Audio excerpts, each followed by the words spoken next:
ಸನ್ಮಾನ್ಯ ನರೇಂದ್ರ ಮೋದಿ ಅವರ ನೇತೃತ್ವದಲ್ಲಿ ಮಹಿಳೆಯರಿಗೆ ಮೀಸಲಾತಿ ಕೊಡಬೇಕು ಅನ್ನುವಂಥದ್ದು 2023ರಲ್ಲಿ ಬಿಲ್ ಅನ್ನ ಪಾಸ್ ಮಾಡಲಾಯಿತು. ಬಿಲ್ ಪಾಸ್ ಮಾಡಿದ್ದು ಮಾತ್ರ ಅಲ್ಲ, 2014ರಿಂದ ಈ ದೇಶದ ಪ್ರಧಾನಿ ಆದ ದಿನದಿಂದ ಮಹಿಳೆಯರ ಸಬಲೀಕರಣ ಮಾಡುವುದನ್ನ ಸರ್ಕಾರದ ಒಳಗೆ ಮತ್ತು ಸರ್ಕಾರದ ಹೊರಗೆ ಮೋದಿ ಅವರು ಮಾಡಿದ್ರು. ನಾವೆಲ್ಲ ತಾಯಂದ್ರು ಬೇರೆ ಬೇರೆ ವೇದಿಕೆಯಲ್ಲಿ ಮಾತಾಡುವವರು ಇಲ್ಲಿ ಕೂತಿದೀವಿ. ಅದಕ್ಕಾಗಿ ಕೆಲವು ಅಂಶಗಳನ್ನು ನಾನು ಹೇಳಕ್ ಇಚ್ಛೆ ಪಡ್ತೀನಿ.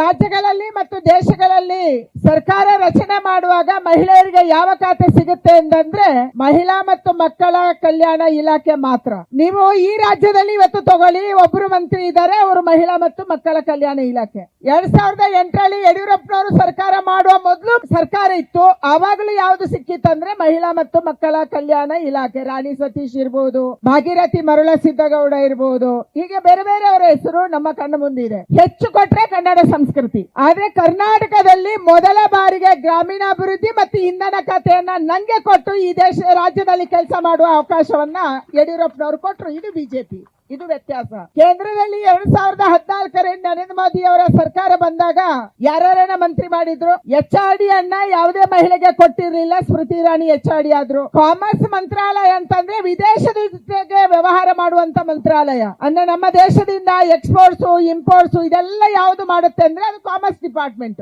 ಅದನ್ನ ನಿರ್ಮಲಾ ಸೀತಾರಾಮನ್ ಅವರಿಗೆ ಕೊಟ್ರು. ಹೀಗೆ ಬೇರೆ ಬೇರೆ ಅವನು ಮಹಿಳೆಯರಿಗೆ ಕೇವಲ ಮಹಿಳಾ ಮತ್ತು ಮಕ್ಕಳ ಕಲ್ಯಾಣಕ್ಕೆ ಸೀಮಿತ ಮಾಡಿದೆ. ಮಹಿಳಾ ಮತ್ತು ಮಕ್ಕಳ ಕಲ್ಯಾಣನೂ ಬೇಕು, ಆದ್ರೆ ಅಷ್ಟಕ್ಕೆ ಸೀಮಿತ ಅಲ್ಲ. ನಮ್ಮ ಮಹಿಳೆ, ನಮ್ಮ ಹಿರಿಯರು ಯಾವಾಗ್ಲೂ ಹೇಳ್ತಾರೆ, ಕುಶಭಾವ್ ಠಾಕ್ರೆ ಅಂತ ಹೇಳಿ ಹಿಂದೆ ನಮ್ಮ ರಾಷ್ಟ್ರೀಯ ಅಧ್ಯಕ್ಷರಾಗಿದ್ರು. ನಾನು ಮತ್ತು ಮಂಜುಳಾ ಫುಲ್ ಟೈಮರ್ ಆಗಿ ಬಿಜೆಪಿಯಿಂದ ಬಂದು ಬಿಜೆಪಿ ಆಫೀಸ್ ಅಲ್ಲಿ ಸಿಂಹಾಲಯ ಅಂತಿತ್ತು, ಯಾರಾದ್ರೂ ನೋಡಿರ್ಬೋದು, ಹಳೆ ಕಾರ್ಯಕರ್ತರು. ಅದರಲ್ಲಿ ನಾವು ಬೆಳಿಗ್ಗೆ ತಿಂಡಿ ಅಲ್ಲೇ, ಮಧ್ಯಾಹ್ನ ಊಟ ಅಲ್ಲೇ, ರಾತ್ರಿ ಊಟ ಅಲ್ಲೇ, ನಾವಿಬ್ರು ಅಲ್ಲೇ ಮಾಡ್ತಿದ್ವಿ. ಕುಶಭಾವ್ ಠಾಕ್ರೆ ಅವರು ರಾಷ್ಟ್ರೀಯ ಅಧ್ಯಕ್ಷರಾಗಿ ಒಂದ್ಸಾರಿ ಕಾರ್ಯಾಲಯಕ್ಕೆ ಬಂದ್ರು. ಬಸವರಾಜ ಪಾಟೀಲ್ ಸೇಡಂ ಅವರು ಅವತ್ತು ರಾಜ್ಯದ ಅಧ್ಯಕ್ಷರು. ನಾವು ಕುಶಭಾವ್ ಠಾಕ್ರೆ ಅವರಿಗೆ ಬಡಿಸಕ್ ಹೋದ್ವಿ. ಅಡಿಗೆ ಆಗಿತ್ತು, ಅಡಿಗೆ ಅವರು ಅಡಿಗೆ ಮಾಡಿದ್ರು. ಆದ್ರೂ ನಮ್ಮ ರಾಷ್ಟ್ರೀಯ ಅಧ್ಯಕ್ಷರು ಬಂದಿದ್ದಾರೆ, ಮಾತಾಡಕ್ಕೆ ಹೆಚ್ಚು ಅವಕಾಶ ಸಿಗುತ್ತೆ ಅಂತ ಬಡಿಸಕ್ ಹೋದ್ವಿ. ಊಟದ ತಟ್ಟೆ ನಿಂಗೆ ಸರಿಸಿದ್ರು. ಅವರೊಂದು ಮಾತು ಹೇಳಿದ್ರು ಅವತ್ತು, ಶೋಭಾ ಮಂಜುಳಾ ನಿಮ್ಮನ್ನ ಕರ್ಕೊಂಡ್ ಬಂದಿದ್ದು ಮತ್ತೆ ಅಡಿಗೆ ಮನೆಗೆ ಹೋಗಕ್ಕಲ್ಲ, ನಿಮ್ಮನ್ನ ಕರ್ಕೊಂಡ್ ಬಂದಿದ್ವಿ ಈ ರಾಷ್ಟ್ರದ ಸೇವೆ ಮಾಡಬೇಕು ಅಂತ ಕರ್ಕೊಂಡ್ ಬಂದಿದೀವಿ. ನೀವು ಮತ್ತೆ ಅಡಿಗೆ ಮನೆಗೆ ಹೋಗಿ ನಂಗೆ ಬಡಿಸುವ ಅಗತ್ಯ ಇಲ್ಲ, ಅದನ್ನು ಮಾಡಕ್ಕೆ ಬೇರೆ ಜನ ಇದ್ದಾರೆ.